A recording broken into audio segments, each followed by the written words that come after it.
आज की वीडियो में हम लोग बात करेंगे, जानेंगे कि सहारा की जो ज़मीन थी 200 करोड़ की, वो भोपाल में थी और उसको लगभग 50 करोड़ में ही बेच दिया गया। आखिर ऐसा क्यों हुआ? पूरी जानकारी इस वीडियो में लेंगे कि कैसे हुआ, कौन कौन उसमें शामिल है, और इस वीडियो में ये भी जानेंगे कि उसका जो जवाब है इस ज़मीन को लेकर के वो भी आ गया है, और कमेंट सेक्शन में भी जानेंगे कि किनका कमेंट आज सेलेक्ट हुआ है। तो चलिए वीडियो को स्टार्ट करते हैं। आपसे एक रिक्वेस्ट कि अगर आप चैनल में नए हैं तो प्लीज़ चैनल को सब्सक्राइब कर लीजिएगा, बेल आइकन को प्रेस कर लीजिएगा, ताकि जो भी मैं सहारा से रिलेटेड वीडियो बनाऊं वो आप तक सबसे पहले पहुंचे। अभी पेपर न्यूज़ के द्वारा ये जानकारी आ रही है कि 200 करोड़ की ज़मीन जो भोपाल में स्थित थी सहारा इंडिया की, उसको मात्र 50 करोड़ में बेच दिया। तो इसका डिटेल में पूरा विस्तृत जानकारी हम लोग लेंगे। देखिए, कुछ दिनों से आयकर विभाग का छापा पड़ रहा था, उसमें Trishul construction, quality group, Ishaan group के जो संचालक और ब्रोकर्स थे, उनके 52 ठिकानों पर कार्रवाई हो रही है, और जिसमें ये निकल करके आया है तो सहारा ग्रुप का जो ज़मीन था वो लगभग 110 एकड़ था। 2 करोड़ रुपया पर डिसमिल का वहाँ रेट है। तो मान लीजिए 200 करोड़ से ज़्यादा का मार्च 2022 में ही रजिस्ट्री हो गया है, और 2014 में सुप्रीम कोर्ट में जो इसकी अनुमानित राशि थी वह लगभग 125 करोड़ थी। तो जब इतनी राशि वहाँ पर अनुमानित थी तो थोड़ा मोड़ा कम बेसी अलग सी बात था कि मान लीजिए 110 करोड़ में बिके, 130 करोड़ में बिके, मगर 200 करोड़ की प्रॉपर्टी केवल 50 करोड़ में बिक जाए तब तो संदेह होना ही होना है। और ये ज़मीन कोलार तहसील के मक्सी गांव में स्थित है, और इस ज़मीन को खरीदा है सिनाप रियल एस्टेट कंपनी ने, जिसका मालिकाना हक पूर्व मंत्री संजय पाठक के परिजनों के पास है। और सिनाप रियल एस्टेट ने रजिस्ट्री के लिए मयंक चौबे को अधिकृत किया था। मयंक चौबे संजय पाठक जी के बहुत नज़दीकी माने जा रहे हैं, और सहारा समूह की ओर से संजय कुमार जैन जिन्होंने रजिस्ट्री किया था।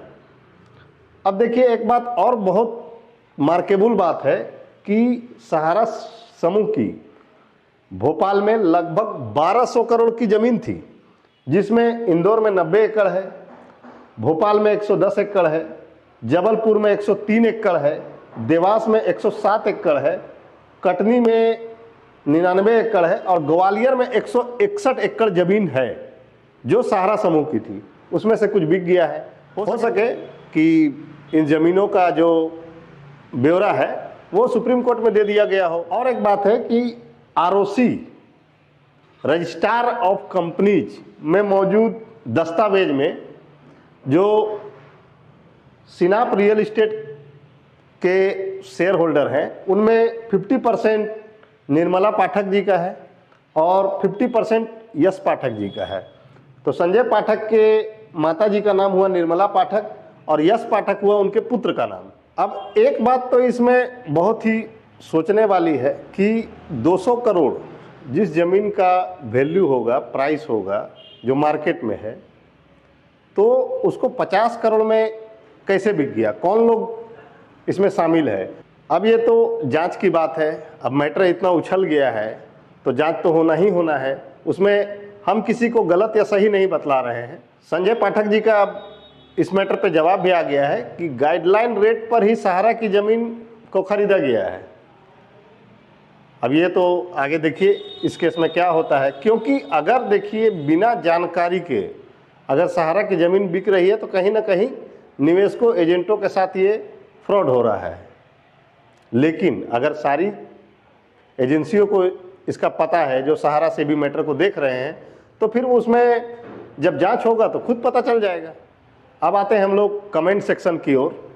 इसमें सबसे पहला कमेंट है जीपी सिन्हा जी, पटना के हैं। इन्होंने लिखा है, आपका कहना 100% सत्य है। ये इससे पिछली वीडियो पे इनका कमेंट आया था, तो उनको बहुत बहुत धन्यवाद कि उनको मेरी बातों में इतनी सच्चाई लग रही है। और लोग समझेंगे, धीरे धीरे समझेंगे। जिनको नहीं समझ में आएगा वो 1-2 वीडियो 4 वीडियो देखने के बाद ही समझेंगे। तो आप लोगों से रिक्वेस्ट है कि अगर कुछ आपको जानकारी लेना है डिफिशियंसी से रिलेटेड, तो पिछली वीडियो को जाकर के देख लीजिएगा। अब चलिए दूसरे कमेंट की ओर बढ़ते हैं। ये कमेंट है दीपक कुमार जी का। अभी कोई पैसा नहीं मिला है भैया जी, यूपी से स्टेटस में दिखा रहा है भैया जी की कोई रिकॉर्ड नहीं है, भैया आवेदन किया है 11/8/2024 को। तो अब एक बात को समझिए, अभी एक न्यूज आ रही थी कि सहारा डेटा डिलीट कर रही है। तो एक बात ये भी समझने वाली है भाई कि सहारा ने जो डेटा दिया है, अगर वो सब सही होता तो डिफिशियंसी आता ही नहीं। डिफिशियंसी कैसे आता? हो सके उसमें किसी का फोटो नहीं हो, किसी का आधार कार्ड नहीं हो, तो डाटा मिसमैच कर रहा है, तो उनको कैसे पैसा आएगा? और डिलीट कर रही है तो हो सके ये भी हो सकता है। देखिए, हर चीज़ को नेगेटिव में लेना भी सही नहीं है। हो सकता है ये भी बात कि सहारा पुराने डाटा को डिलीट करके और नया अगर उनका मेंबरशिप फॉर्म भरा गया हो या आवेदन फॉर्म भरा गया हो उसको दे रही हो, ये भी हो सकता है। किसी ने देखा है क्या कि सहारा 100% डेटा सही दी है? तो नहीं देखा है तो फिर डिलीट करिए, उसमें इतना परेशान होने की बात नहीं है। आपको पैसा जब चालू हो गया है तो मिलेगा ही मिलेगा, लेकिन टाइम थोड़ा ज़्यादा लगेगा। आपको जानकारी अच्छी लगी और आप मेरी बातों से सहमत हैं तो प्लीज़ वीडियो को शेयर कर दीजिएगा। नेक्स्ट वीडियो पे मिलते हैं। धन्यवाद। जय हिंद।